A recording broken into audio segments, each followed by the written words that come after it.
धर्मतीर्थ आदि की महिमा, यमुना स्नान का महात्म्य, हेमकुंडल वैश्य और उसके पुत्रों की कथा एवं स्वर्ग तथा नरक में ले जाने वाले शुभाशुभ कर्मों का वर्णन। नारद जी कहते हैं, धर्म के ज्ञाता युधिष्ठिर कुरुक्षेत्र से तीर्थयात्री को परम प्राचीन धर्म तीर्थ में जाना चाहिए, जहां महाभाग धर्म ने उत्तम तपस्या की थी। धर्मशील मनुष्य एकाग्रचित हो वहां स्नान करके अपने 7 पीढ़ियों तक को पवित्र कर देता है। वहां से उत्तम कलाप वन की यात्रा करनी उचित है। उस तीर्थ में एकाग्रता पूर्वक स्नान करके मनुष्य अग्नियोष्ठम यज्ञ का फल पाता है और विष्णु लोक को भी जाता है। राजन, तत्पश्चात मानव सौगंधिक वन की यात्रा करें। उस वन में प्रवेश करके वह सब पापों से मुक्त हो जाता है। उसके बाद नदियों में श्रेष्ठ सरस्वती आती है, जिन्हें पलक्षा देवी भी कहते हैं। उनमें जहां बल्मीक से जल निकला है, अर्थात बाम्बी से जल निकला है, वहां स्नान करें। फिर देवताओं तथा पितरों का पूजन करके मनुष्य अश्वमेध यज्ञ का फल पाता है। भारत सुगंधा, शतकुंभा तथा पंचयज्ञ की यात्रा करके मनुष्य स्वर्गलोक में प्रतिष्ठित होता है। तत्पश्चात तीनों लोकों में विख्यात सुवर्ण नामक तीर्थ में जाएं। वहां पहुंचकर भगवान शंकर की पूजा करने से मनुष्य अश्वमेध यज्ञ का फल पाता और गणपति पद को प्राप्त होता है। वहां से धूमवंती को प्रस्थान करे। वहां 3 रात निवास करने वाला मनुष्य मनोवांछित कामनाओं को प्राप्त करता है, इसमें तनिक भी संदेह नहीं है। देवी के दक्षिणार्ध भाग में रथाव्रत नामक स्थान है। वहां जाकर श्रद्धालु एवं जितेंद्रिय पुरुष महादेव की कृपा से परम गति को प्राप्त होता है। तत्पश्चात महागिरी को नमस्कार करके गंगा द्वार जाना चाहिए तथा वहां एकाग्रचित हो कोटि तीर्थ में स्नान करें। ऐसा करने वाला पुरुष पुंडरिक यज्ञ का फल पाता और अपने कुल का भी उद्धार कर देता है। वहां 1 रात निवास करने से सहस्त्र गोदान का फल मिलता है। सप्तगंग, त्रिगंग और शक्राव्रत नामक तीर्थ में देवता और पितरों का विधि पूर्वक तर्पण करने वाला पुरुष पुण्यलोक में प्रतिष्ठित होता है। इसके बाद कनखल में स्नान करके 3 रात तक उपवास करने वाला मनुष्य अश्वमेध यज्ञ का फल पाता और स्वर्गलोक को जाता है। वहां से ललितिका अर्थात ललिता में, जो राजा शांतनु का उत्तम तीर्थ है, जाना चाहिए। राजन, वहां स्नान करने से मनुष्य की कभी दुर्गति नहीं होती। महाराज युधिष्ठिर तत्पश्चात उत्तम कालिंदी तीर्थ की यात्रा करनी चाहिए। वहां स्नान करने से मनुष्य दुर्गति में नहीं पड़ता। नरश्रेष्ठ, पुष्कर, कुरुक्षेत्र, ब्रह्माव्रत, पृथुदक, अविमुक्त क्षेत्र अर्थात काशी तथा सुवर्ण नामक तीर्थ भी जिस फल की प्राप्ति नहीं होती, वह यमुना में स्नान करने से मिल जाता है। निष्काम या सकाम भाव से भी जो यमुना जी के जल में गोता लगाता है, उसे इस लोक और परलोक में दुख नहीं देखना पड़ता। जैसे कामधेनु और चिंतामणि मनोगत कामनाओं को पूर्ण कर देती हैं, उसी प्रकार यमुना में भी किया हुआ स्नान सारे मनोरथों को पूर्ण करता है। सतयुग में तप, त्रेता में ज्ञान, द्वापर में यज्ञ तथा कलयुग में दान सर्वश्रेष्ठ माने गए हैं। किंतु कालिंदी कन्या यमुना सदा ही शुभकारिणी है। राजन, यमुना के जल में स्नान करना सभी वर्णों तथा समस्त आश्रमों के लिए धर्म है। मनुष्य को चाहिए कि वह भगवान वासुदेव की प्रसन्नता, समस्त पापों की निवृत्ति तथा स्वर्गलोक की प्राप्ति के लिए यमुना के जल में स्नान करे। यदि यमुना स्नान का अवसर ना मिला तो सुंदर, सुपुष्ट, बलिष्ठ एवं नाशवान शरीर की रक्षा करने से क्या लाभ? विष्णु भक्ति से रहित ब्राह्मण, विद्वान पुरुषों से रहित श्राद्ध, ब्राह्मण भक्ति से शून्य क्षत्रिय, दुराचार से दूषित कुल, दंभयुक्त धर्म, क्रोधपूर्वक किया हुआ तप, दृढ़ता रहित ज्ञान, प्रमाद पूर्वक किया हुआ शास्त्र अध्ययन, पर पुरुष में आसक्ति रखने वाली नारी, मदयुक्त ब्रह्मचारी, बुझी हुई आग में किया हुआ हवन, कपटपूर्ण भक्ति, जीविका का साधन बनी हुई कन्या, अपने लिए बनाई हुई रसोई, शुद्ध सन्यासी का सादा हुआ योग, कृपण का धन, अभ्यासर रहित विद्या, विरोध पैदा करना वाला ज्ञान, जीविका के साधन बने हुए तीर्थ और व्रत, असत्य और चुगली से भरी हुई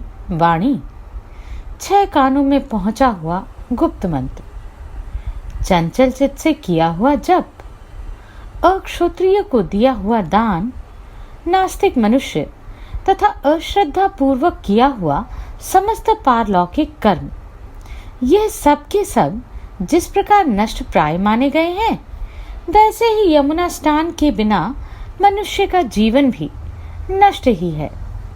मन, वाणी और क्रिया द्वारा किए हुए आर्द्र, शुष्क, लघु और स्थूल सभी प्रकार के पापों को यमुना का स्नान दग्ध कर देता है। ठीक उसी तरह जैसे आग लकड़ी को जला डालती है। राजन, जैसे भगवान विष्णु की भक्ति सभी मनुष्यों का अधिकार है, उसी प्रकार यमुना देवी सदा सबके पापों का नाश करने वाली है। यमुना में किया हुआ स्नान ही सबसे बड़ा मंत्र, सबसे बड़ी तपस्या और सबसे बढ़कर प्रायश्चित है। यदि मथुरा की यमुना प्राप्त हो जाए तो वे मोक्ष देने वाली मानी गई है। अन्यत्र की यमुना पुण्यमयी तथा महापातकों का नाश करने वाली है, किंतु मथुरा में बहने वाली यमुना देवी विष्णु भक्ति प्रदान करती है। राजन, इस विषय में मैं तुमसे एक प्राचीन इतिहास का वर्णन करता हूँ। पूर्व काल के सतयुग की बात है। निषद नामक सुंदर नगर में एक वैश्य रहते थे। उनका नाम हेमकुंडल था। वे उत्तम कुल में उत्पन्न होने के कारण ही सत्यकर्म करने वाले थे। देवता, ब्राह्मण और अग्नि की पूजा करना उनका नित्य का नियम था। वे खेती और व्यापार का काम करते थे। पशुओं के पालन पोषण में तत्पर रहते थे। दूध, दही, मट्ठा, घास, लकड़ी, फल, मूल, लवण, अदरक, पीपल, धान्य, शाक, तेल, भांति भांति के वस्त्र, धातुओं के सामान और ईख के रस से बने हुए खाद्य पदार्थ अर्थात गुड़, खांड, शक्कर आदि इन्हीं सब वस्तुओं का सदा व्यापार किया करते थे। इस प्रकार नाना प्रकार के अन्य उपायों से वैश्य ने 8 करोड़ स्वर्ण मुद्राएं पैदा की। इस प्रकार व्यापार करते करते उनके कानों तक के बाल सफेद हो गए। तदनंतर उन्होंने अपने चित्त में संसार की क्षणभंगुरता का विचार करके उस धन के 6ठे भाग से धर्म का कार्य करना आरंभ किया। भगवान विष्णु का मंदिर तथा शिवालय बनवाए, पोखरा खुदवाया तथा बहुत सी बावलियां बनवाई। इतना ही नहीं, उन्होंने बरगद, पीपल, आम, जामुन और नीम आदि के जंगल लगवाए तथा सुंदर पुष्प वाटिका भी तैयार की। सूर्योदय से लेकर सूर्यास्त तक अन्न जल बांटने की उन्होंने व्यवस्था कर रखी थी। नगर के बाहर चारों ओर अत्यंत शोभामान पौंसले बनवा दिए थे। राजन, पुराणों में जो जो दान प्रसिद्ध हैं, वे सभी दान उन धर्मात्मा वैश्य ने दिए थे। वे सदा ही दान, देव पूजा तथा अतिथि सत्कार में लगे रहते थे। इस प्रकार धर्म कार्य में लगे हुए वैश्य के 2 पुत्र हुए। उनके नाम थे श्रीकुंडल और विकुंडल। उन दोनों के सिर पर घर का भार छोड़कर हेमकुंडल तपस्या करने के लिए वन में चले गए। वहां उन्होंने सर्वश्रेष्ठ देवता वरदायक भगवान गोविंद की आराधना में संलग्न हो तपस्या द्वारा अपने शरीर को क्षीण कर डाला तथा निरंतर श्री वासुदेव में मन लगाए रहने के कारण वे वैष्णो धाम को प्राप्त हुए, जहां जाकर मनुष्य को शोक नहीं करना पड़ता। तत्पश्चात उस वैश्य के दोनों पुत्र जब तरुण हुए तो उन्हें बड़ा अभिमान हो गया। वे धन के गर्व से उन्मत्त हो उठे, उनका आचरण बिगड़ गया, वे दुर्व्यसनों में आसक्त हो गए। धर्म कर्म की ओर उनकी दृष्टि नहीं जाती थी। वे माता की आज्ञा तथा वृद्ध पुरुषों का कहना नहीं मानते थे। दोनों ही दुरात्मा और कुमार्गगामी हो गए। वे अधर्म में ही लगे रहते थे। उन दुष्टों ने पराई स्त्रियों के साथ व्याभिचार आरंभ कर दिया। वे गाने बजाने में मस्त रहते और सैकड़ों वेश्याओं को साथ रखते थे। चिकनी चुपड़ी बातें बनाकर हाँ में हाँ मिलाने वाले चापलूस ही उनके संगी थे। उन्हें मद्य पीने का चस्का लग गया था। इस प्रकार सदा भोग परायण होकर पिता के धन का नाश करते हुए वे दोनों भाई अपने रमणीय भवन में निवास करते थे। धन का दुरुपयोग करते हुए उन्होंने वैश्याओं, गुंडों, नटों, मल्लों, चारणों तथा बांदियों को अपना सारा धन लुटा दिया। ऊसर में डाले हुए बीज की भांति सारा धन उन्होंने अपात्रों को ही दिया, सपात्र को कभी धन नहीं दिया। ब्राह्मण के मुख में अन्न का होम नहीं किया तथा समस्त भूतों का भरण पोषण करने वाले सर्व पाप नाशक भगवान विष्णु की कभी पूजा नहीं की। इस प्रकार उन दोनों का धन थोड़े ही समय में समाप्त हो गया। इससे उन्हें बड़ा दुख हुआ। उनके घर में ऐसी कोई भी वस्तु नहीं बची जिससे वे अपना निर्वाह करते। द्रव्य के अभाव में समस्त स्वजनों, बांधवों, सेवकों तथा आश्रितों ने भी उन्हें त्याग दिया। उस नगर में उनकी बड़ी शोचनीय स्थिति हो गई। इसके बाद उन्होंने चोरी करना आरंभ किया। राजा तथा लोगों के भय से डरकर वे अपने नगर से निकल गए और वन में जाकर रहने लगे। अब वे सबको पीड़ा पहुंचाने लगे। इस प्रकार पापपूर्ण आहार से उनकी जीविका चलने लगी। तदनंतर एक दिन उनमें से एक तो पहाड़ पर गया और दूसरे ने वन में प्रवेश किया। राजन, उन दोनों में जो बड़ा था उसे सिंह ने मार डाला और छोटे को सांप ने डस लिया। उन दोनों महापापियों की एक ही दिन मृत्यु हुई। इसके बाद यमदूत उन्हें पाशों में बांधकर यमपुरी ले गए। वहां जाकर वे यमराज से बोले, धर्मराज, आपकी आज्ञा से हम इन दोनों मनुष्यों को ले आए हैं। अब आप प्रसन्न होकर अपने इन किंकरों को आज्ञा दीजिए, कौन सा कार्य करें।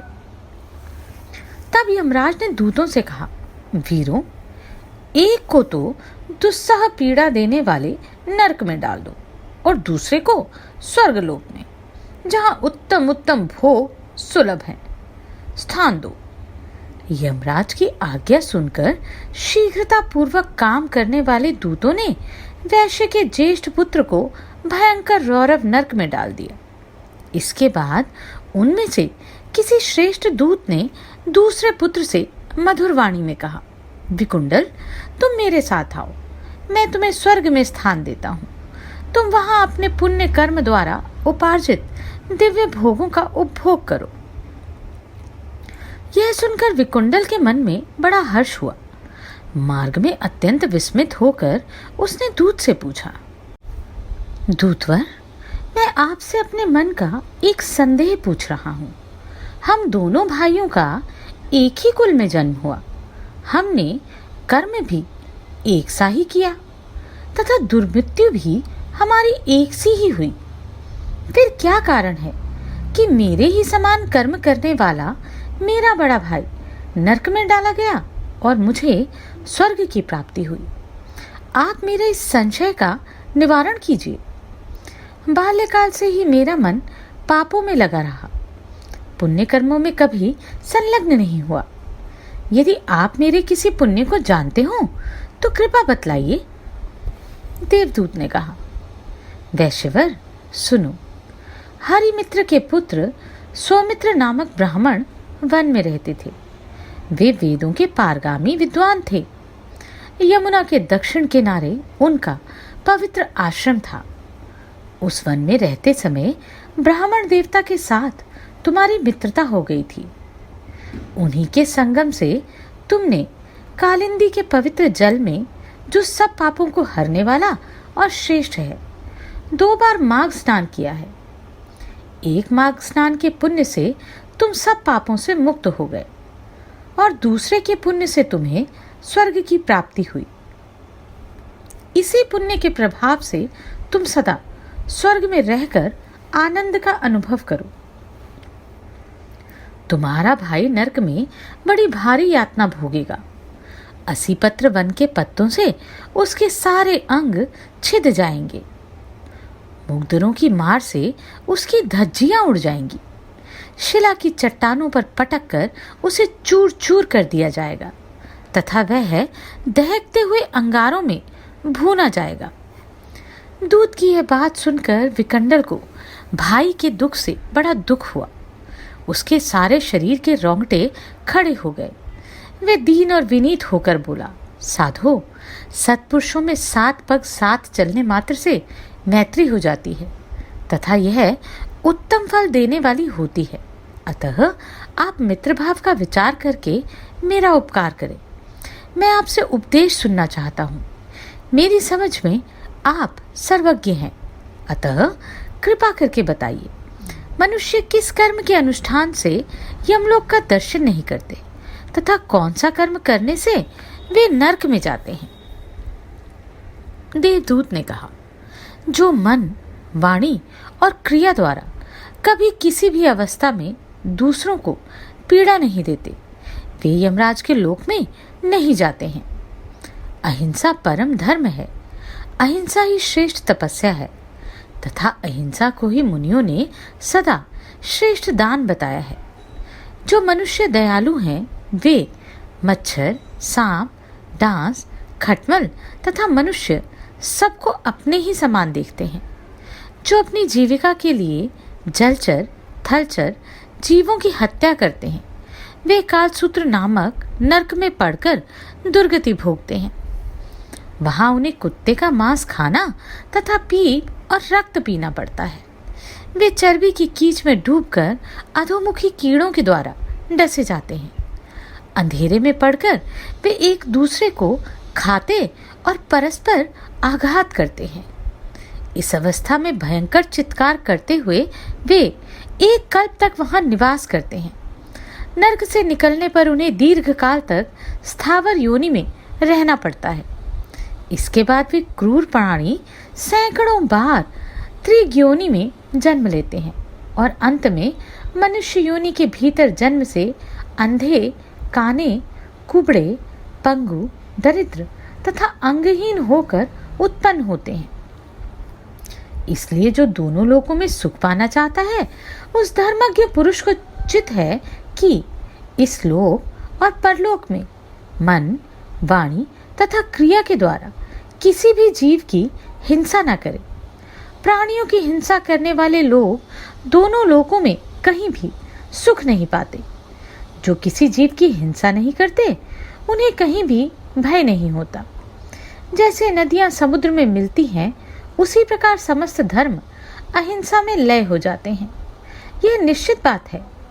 वैश्यप्रवर, जिसमें इस लोक में संपूर्ण भूतों को अभयदान कर दिया है, उसी ने संपूर्ण तीर्थों में स्नान किया है तथा वह संपूर्ण यज्ञों की दीक्षा ले चुका है।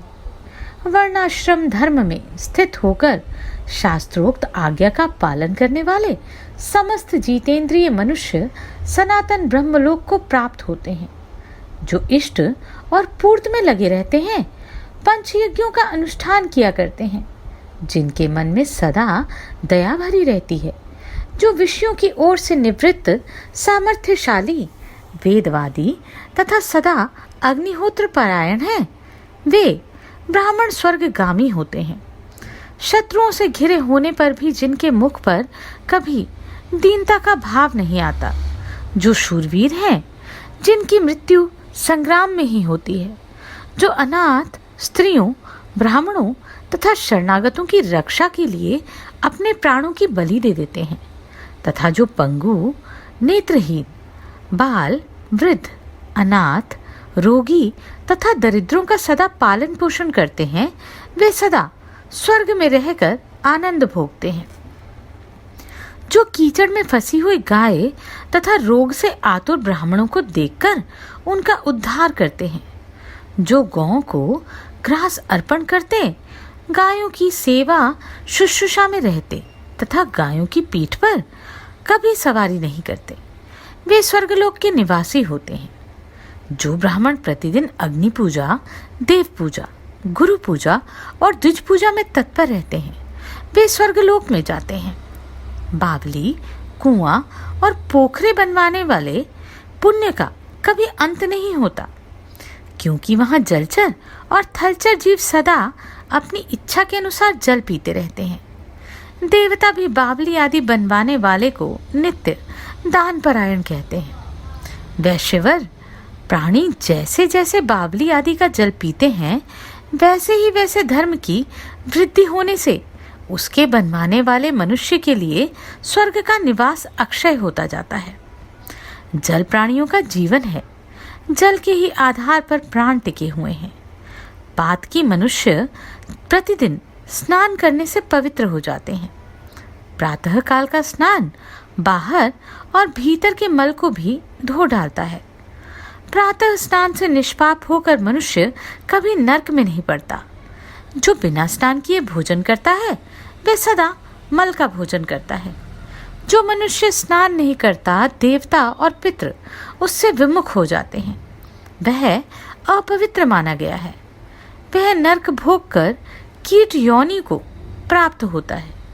जो लोग पर्व के दिन नदी की धारा में स्नान करते हैं, वे ना तो नरक में पड़ते हैं, ना किसी बीच योनि में ही जन्म लेते हैं। उनके लिए बुरे स्वप्न और बुरी चिंताएं सदा निष्फल होती हैं।